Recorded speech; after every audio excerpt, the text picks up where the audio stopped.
अस्सलाम वालेकुम। Welcome to the Kaushal scientist again. I hope कि आप सब अच्छे से होंगे, खैरियत से होंगे। आज मैं आपको क्लास 10th का chapter acids base and salts है, जो कि केमिस्ट्री का चैप्टर है, वो मैं पढ़ाऊंगा आपको। ठीक है, तो शुरू करते हैं इस चैप्टर को। पहले हम देखेंगे चैप्टर ब्रेकडाउन। हमें इस चैप्टर में क्या क्या पढ़ना है। इस चैप्टर में हम पढ़ेंगे ionisable and non ionisable compounds, idea about acids and basis, physical tests, chemical properties of acids and bases, similarities in acids and bases, reaction of acids and bases with water, strength of acid and base solution, pH and its importance, idea of salts, their family and pH, chemical from common salt like sodium hydroxide, baking soda and washing soda, hydrated salts, plaster of Paris। ये सब हमें इस chapter में पढ़ना है। तो हम पहले शुरू करते हैं इस टॉपिक से, जो कि ionisable and non ionisable compounds है। पहले देखेंगे हम आयोनाइजेबल कंपाउंड्स क्या होते हैं। An ionisable compound when dissolved in water और in its molten state it dissociates into almost entirely. Example NaCl, HCl, KOH। बेटा यहाँ पर आयोनाइजेबल कंपाउंड्स हम किन कंपाउंड्स को कहेंगे। आयोनाइजेबल कंपाउंड्स वो कंपाउंड्स होंगे जब इनको हम डिसॉल्व किस में करेंगे, वाटर में करेंगे, और ये डिसोसिएट होंगे इनके आयोन्स में। फॉर एग्जांपल अगर हम एग्जांपल लेंगे यहाँ पर NaCl की, बेटा ये NaCl है। जब हम इसको पानी में डालेंगे, यहाँ पर ये वाटर है। जब हम अब देखो NaCl किस किस का बना है बेटा, Na पॉजिटिव का बना है और Cl नेगेटिव का बना है। जब हम इसको पानी में डालेंगे, यहाँ पर ये पानी में डिसोसिएट होगा किसमें, इसका आयनिज में। इसका आयन कौन कौन है, Na पॉजिटिव अलग होगा, Cl नेगेटिव अलग होगा। तो इन कंपाउंड्स को जिनमें ये कंपाउंड ब्रेक होगा इसके रेस्पेक्टिव आयन्स में, इन कंपाउंड्स को हम कहेंगे बेटा आयोनाइजेबल कंपाउंड्स। अब उसके बाद है नॉन आयोनाइजेबल कंपाउंड्स। अब नॉन आयोनाइजेबल कंपाउंड्स किनको कहेंगे। A non-ionizable compound does not dissociate into ions when dissolved in water or in its molten state. For example, glucose। बेटा अगर हमारे पास जो नॉन आयोनाइजेबल कंपाउंड होता है, अगर हम उसको वाटर में डालेंगे, पानी में डालेंगे, for example glucose C6H6O H6O12। अगर हम बेटा इसको पानी में डालेंगे, ये यहाँ पर ब्रेक नहीं होगा, इसमें कार्बन अलग नहीं होगा, हाइड्रोजन अलग नहीं होगा, ऑक्सीजन अलग नहीं होगा। तो इन कंपाउंड्स को जो पानी में डाल के ब्रेक इसके आयन्स में नहीं होगा, उनको हम कहेंगे बेटा नॉन आयोनाइजेबल कंपाउंड्स। तो उसके बाद हम नेक्स्ट टॉपिक पे चलते हैं, जो कि है what is an acid and A base. अब एसिड किसको कहेंगे, बेस किसको कहेंगे। बहुत सारे साइंटिस्ट्स आए, उन्होंने अपने अपने डिफिनेशन दी है। एसिड किसको कहेंगे, बेस किसको कहेंगे। एरिन एक साइंटिस्ट था, उसने थ्योरी दी है, Arrhenius theory of acid and bases. अब एरिन्स एसिड किसको कहेंगे, when dissolved in water to give H positive और H3 पॉजिटिव आयन, उस कंपाउंड को हम एरिनस एसिड कहेंगे अगर हम उसको पानी में डिसॉल्व करेंगे, अगर वहां पर उसने क्या दिया, H पॉजिटिव। फॉर एग्जांपल अगर हम HCl की बात करेंगे बेटा, HCl जब हम पानी में डालेंगे, यहाँ पर एक किस में ब्रेक होगा, H पॉजिटिव Cl नेगेटिव। यहाँ पर इसने क्या दिया बेटा, H पॉजिटिव दिया। जब H पॉजिटिव दिया, इसका मतलब ये क्या है, एरिनस एसिड है। सिमिलरली अब H3 पॉजिटिव कैसे बनेगा, देखो कभी कभार क्या होता है, जो H पॉजिटिव है ये वाटर के साथ रिएक्ट करता है, बिकॉज वाटर तो प्रेजेंट है। ठीक है, वाटर के साथ जब रिएक्ट करता है, ये क्या बनाता है, H3O पॉजिटिव। अरहिन ने यही बताया कि अगर हम उस कंपाउंड को किस में डालेंगे, वाटर में, और ये डिसोसिएट होगा किस में, अगर इसने H पॉजिटिव दिया या H3O पॉजिटिव दिया, तब जाके उस कंपाउंड को हम क्या कहेंगे, Arrhenius acid. For example HCl है, H2SO4 है, HNO3 है। उसके बाद Arrhenius base when dissolved in water dissociates to give OH negative ion. उसने क्या किया कि बेस वो है जब हम उसको पानी में डिसॉल्व करेंगे, फॉर एग्जांपल NaOH।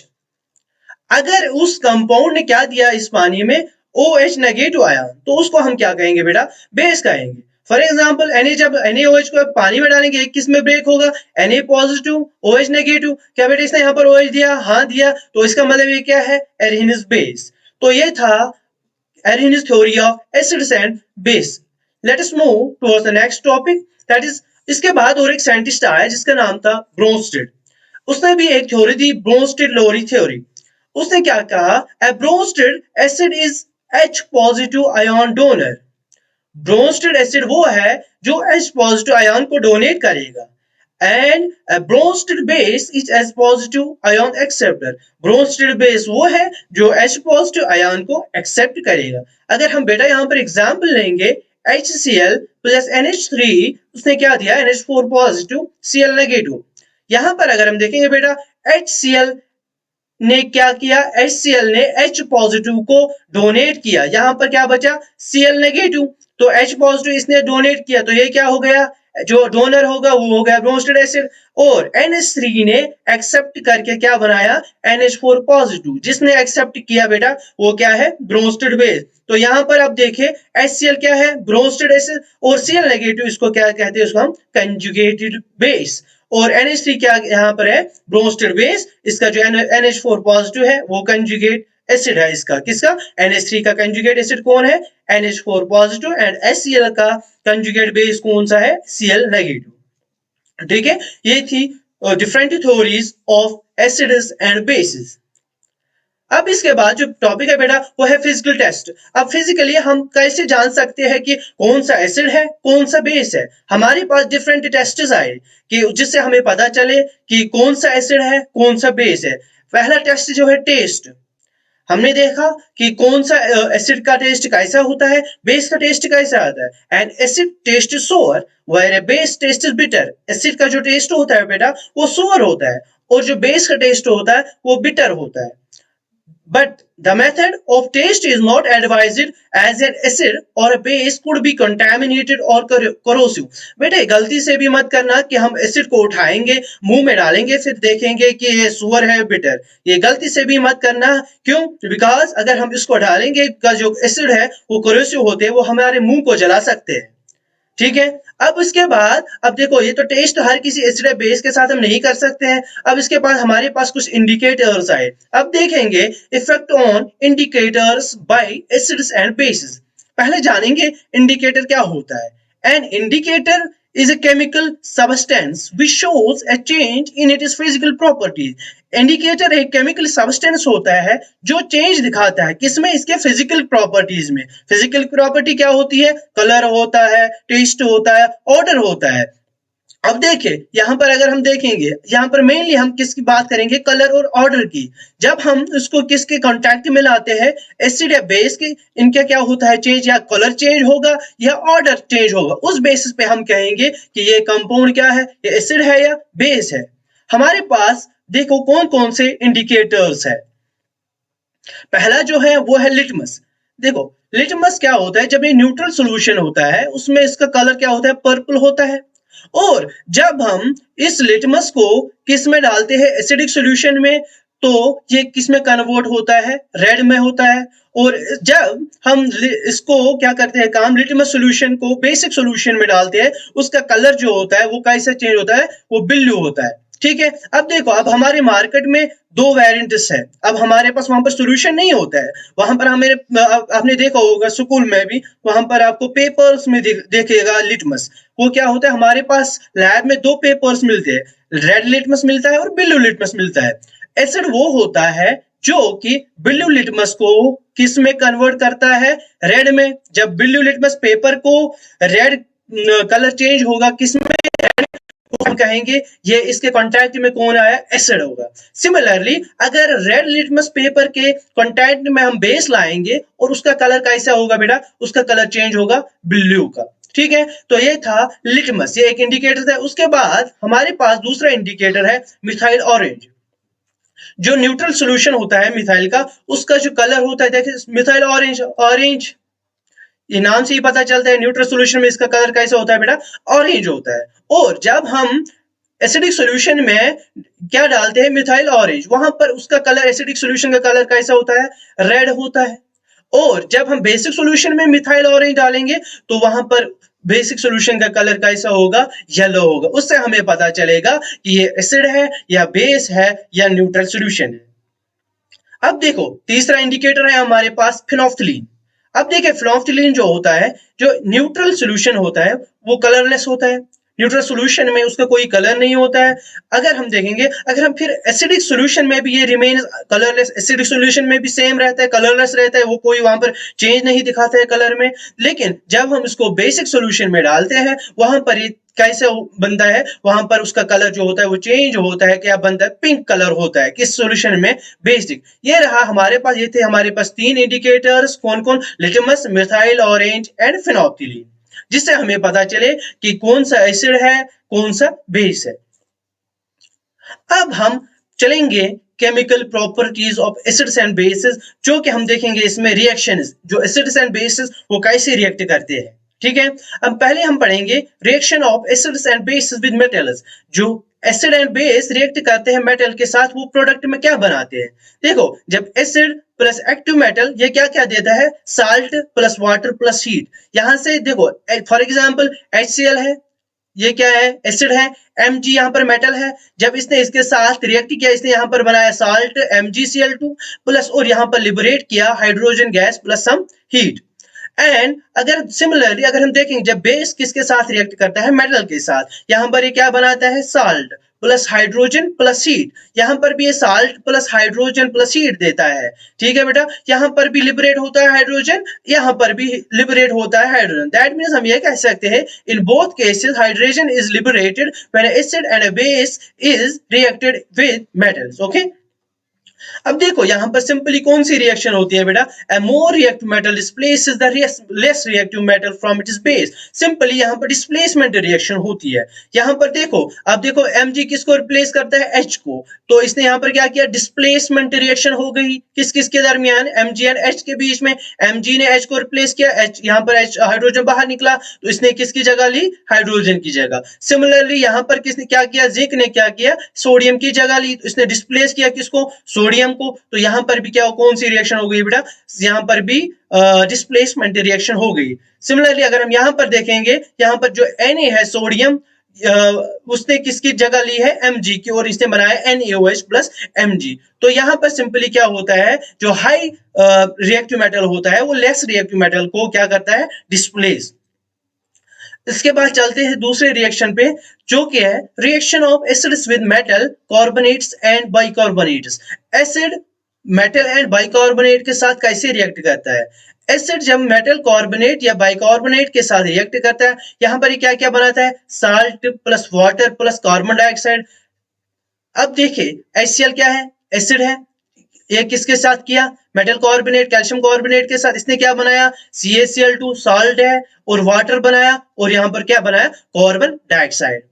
और यहां पर देखिए, अब H2SO4 क्या है, एसिड है, MgHCO3 होल ट्वाइस क्या है, ये क्या है, बाइकार्बोनेट है। यहां पर भी क्या बना, यहां पर भी बना salt plus water plus carbon dioxide. ठीक है, अब हमें कैसे पता चले कार्बन वहां से लिबरेट हुआ या नहीं हुआ। Effervescence indicates liberation of carbon dioxide. जो कि वहां पर इफरवेंस हमें सुनने को मिलती है, उससे हमें पता चलता है कि यहां से कार्बन डाइऑक्साइड क्या हो गया, लिबरेट हो गया।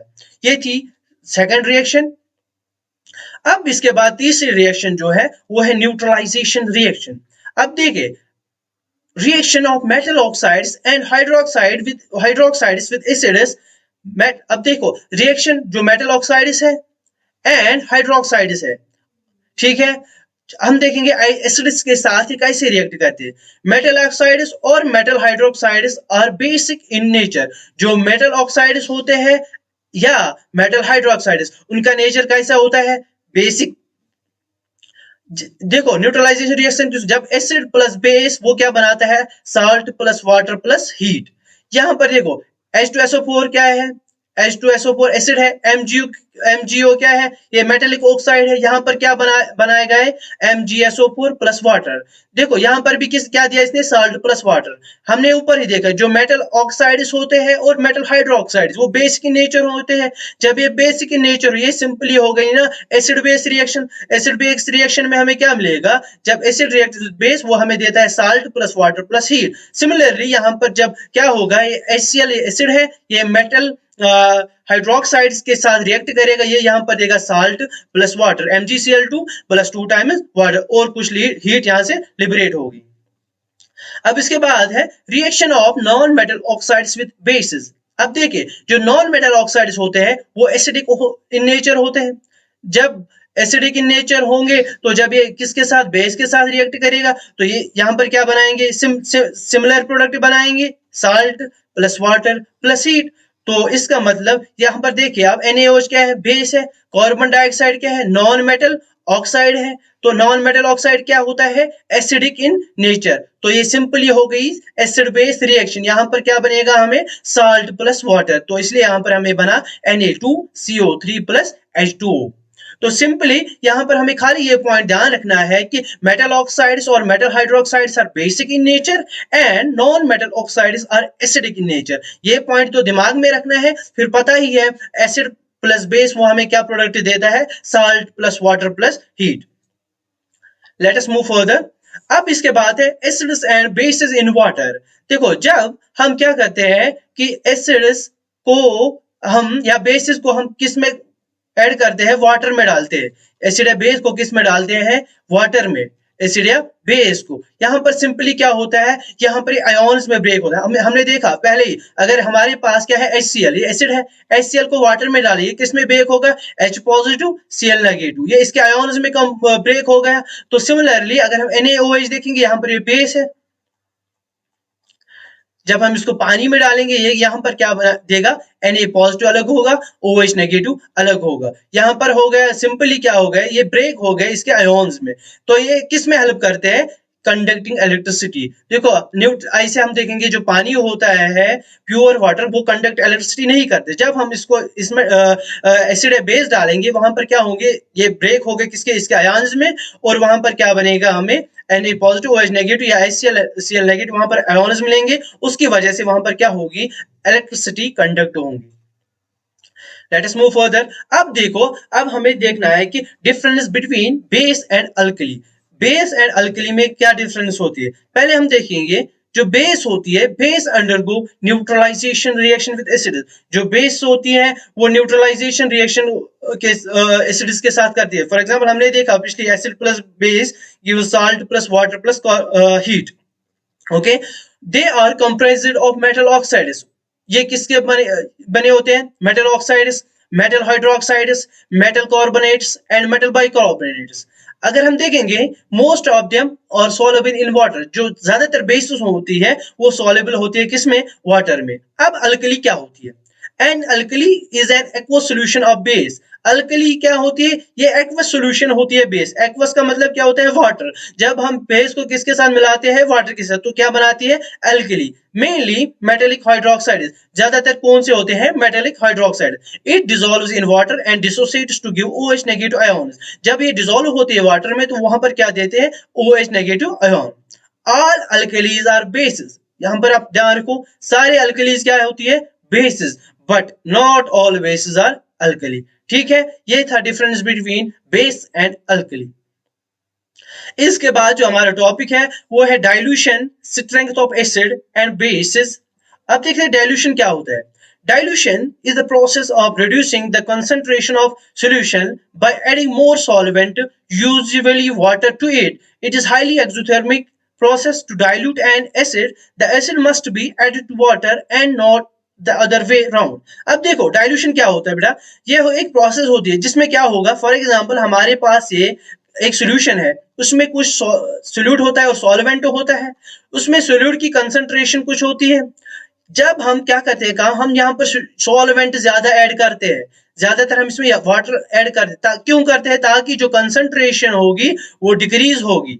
किनकी, किसकी, सोल्यूट की कंसंट्रेशन डिक्रीज होगी। कंसंट्रेशन हम कैसे डिफाइन करते हैं, कितने मोल्स हैं, कितने वॉल्यूम में। अब देखो पहले हमारे पास कितना हुआ, मान लीजिए हमारे पास 1 लीटर वॉल्यूम था, ठीक है, और इसमें हमारे पास 1 मोल ऑफ सोल्यूट था, ठीक है। तो उस टाइम कंसंट्रेशन किसके बराबर आएगी, 1/1, दैट मींस 1। जब हमने क्या किया, इसमें वाटर डाला, ठीक है, वाटर जब हम इससे, फॉर एग्जांपल हमने 1 और लीटर इसमें सॉल्वेंट ऐड किया, 1। अब टोटल सॉल्यूशन कितना बन गया, 2 लीटर, ठीक है। तो वॉल्यूम ऑफ सॉल्यूशन कितना बन गया, 2 लीटर।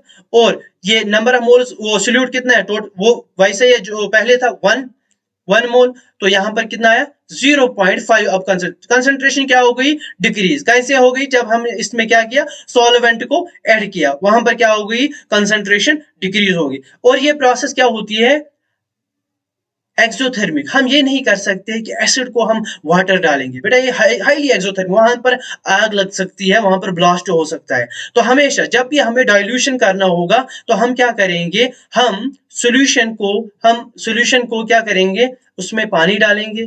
फॉर एग्जाम्पल हम पानी में ही क्या करेंगे, एसिड ऐड करेंगे, ठीक है। अब है इसके बाद strength of acids and basis. Acids and basis की स्ट्रेंथ, स्ट्रॉन्ग एसिड और बेस। स्ट्रॉन्ग एसिड और बेस किसको कहेंगे, when all molecules of given amount of acid or a base dissociate completely in water to furnish their respective ions, H positive for acid and OH negative for base। देखो, strong acid हम उस acid को कहेंगे जब हम उनको पानी में डालेंगे और वो वहां पर पूरा डिसोसिएट होगा। फॉर एग्जाम्पल HCl है, जब हम इसमें डालेंगे, यहां पर एक इसमें ब्रेक होगा H पॉजिटिव Cl नेगेटिव में, यहां पर इसने क्या दिया H पॉजिटिव, ये पूरा ब्रेक हो गया, तो इसको हम क्या कहेंगे, जो एसिड पूरा ब्रेक होगा और वहां पर क्या देगा, मेनली एसिड्स क्या देते हैं H पॉजिटिव, उसको हम कहेंगे स्ट्रॉन्ग एसिड। सिमिलरली अब स्ट्रॉन्ग बेस किसको कहेंगे हम,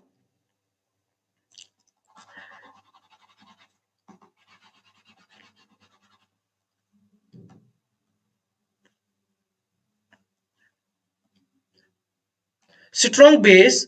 जब हम क्या करेंगे, बेस को किसमें, उस बेस को वाटर में डालेंगे और वो बेस पूरी तरह से वो क्या होगी, वहां पर डाइल्यूट होगी, वहां पर वो क्या देगी, OH नेगेटिव, वहां पर कुछ नहीं बचेगा। वो किसमें होगा कन्वर्ट, फॉर एग्जांपल NaOH है, यहाँ पर जो NaOH है वो किसमें कन्वर्ट होगी, Na पॉजिटिव OH नेगेटिव, वो पूरी तरह से क्या होगी, वहां पर आयोनाइजेशन होगी, वो डिसोसिएट होगी अपने आयोन्स में, ठीक है। अब है वीक एसिड और बेस।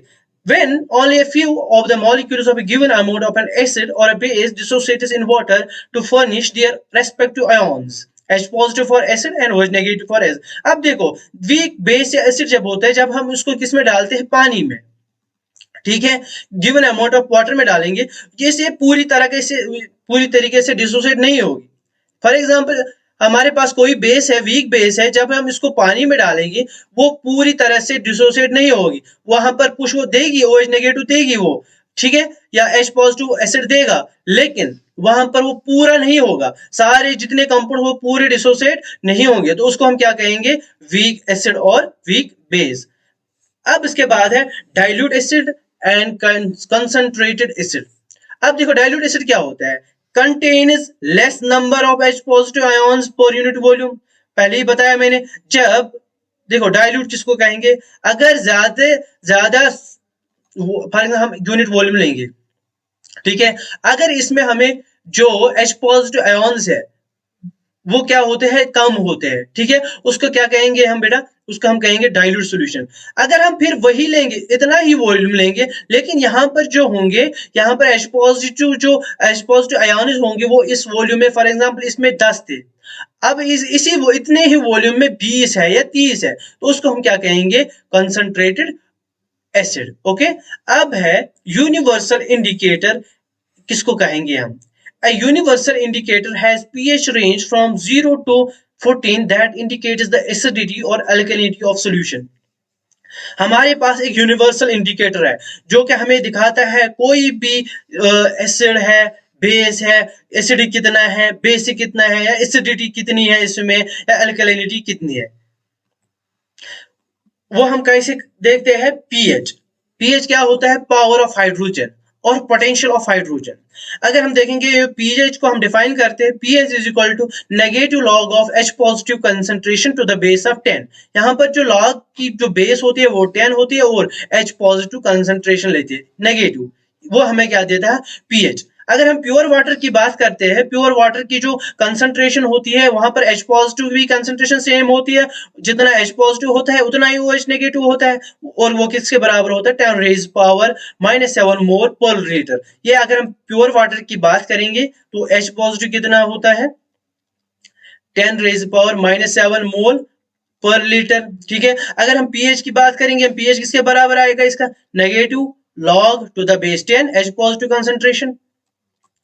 ये आएगा negative log of to the base 10 10 raise power -7 है ना। H पॉजिटिव कंसेंट्रेशन कितनी है यहाँ पर 10 रेज पावर -7, तो वो कितना आएगा log of 10 raise power -7 to the base 10, वो किसके बराबर आएगा -7 आएगा, तो minus of -7 that will be equal to 7। तो pH ऑफ वाटर कितना है 7 है, तो hence the pH of pure water is 7।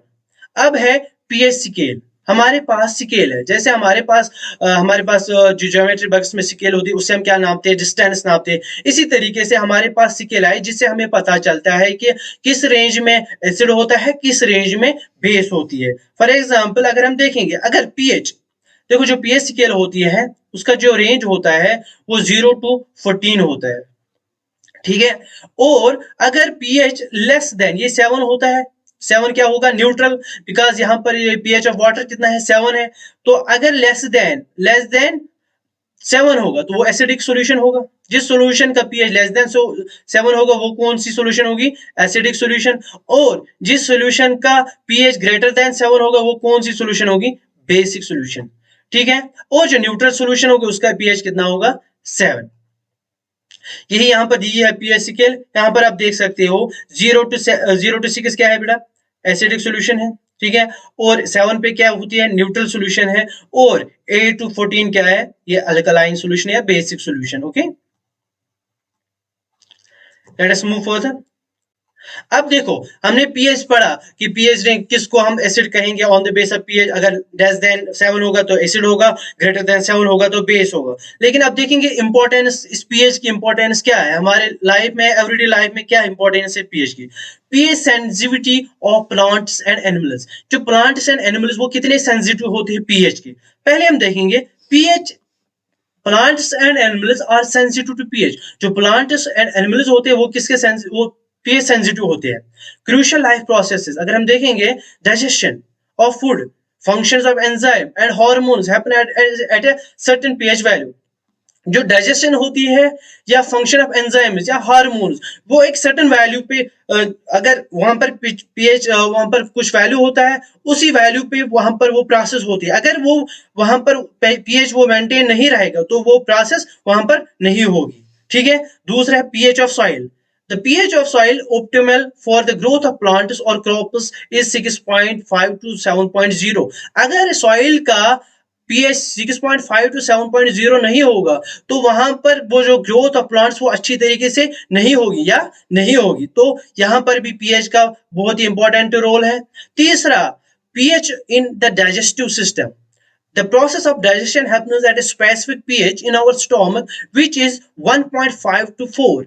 अगर हमारे स्टोमक में pH 1.5 to 4 है तभी जाके वहां पर क्या होगी डाइजेशन होगी, अगर इसके बगैर कुछ था तो वहां पर डाइजेशन नहीं होगी।